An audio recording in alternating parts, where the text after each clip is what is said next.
श्री स्वामी समर्थ. जय जय स्वामी समर्थ.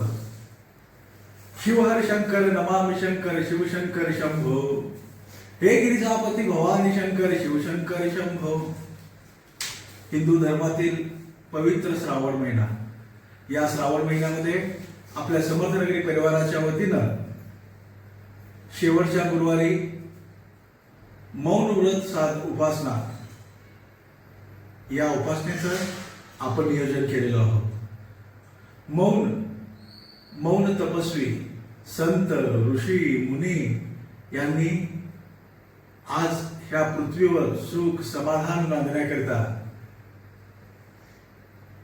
हिमालयामध्ये अशा वेगवेगळ्या शांतीच्या ठिकाणी जाऊन त्यांनी मौन व्रत धारण केलेलं आहे.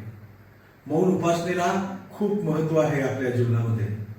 ही उपासना सर्वसाधारण मानवाच्या हातनं सरासरी जमत नाही, पण आपल्या समर्थनगरी परिवाराच्या वतीनं आजपर्यंत आपण स्वामी सेवेमध्ये येत असताना अध्यात्माची गोडी लावली, अध्यात्माच्या गोडीसह नामस्मरणाची गोडी लावली, साधना कशी करावी ही देखील शिकवली.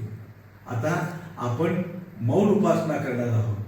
मौन उपासना आपण नोकरदार वर्ग देखील करू शकतो, कामामध्ये असणारे व्यक्ती देखील करू शकतो. एखादी गोष्ट आपल्याला दुसऱ्याला समजावून सांगायची असेल तर आपण आपल्या हाताच्या इशाऱ्याने सांगू शकतो किंवा लिहून देऊन आपण सांगू शकतो. म्हणून हा गुरुवारचा दिवस निवडलेला आहे.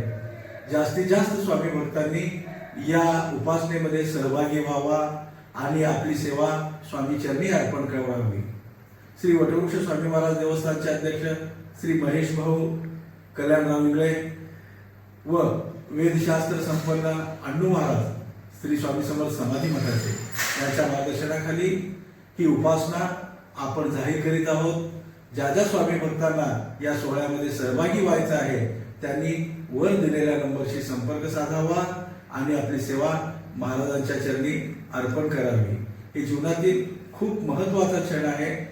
एकाच दिवशी आपण हजारोच्या संख्येनं मौन व्रत उपासना महाराजांच्या चरणी अर्पण करणार आहोत. म्हणून सर्वांना विनंती आहे की या उपासनेमध्ये सारे स्वामी भक्त सहभागी व्हावे. श्री स्वामी समर्थ. जय जय स्वामी समर्थ.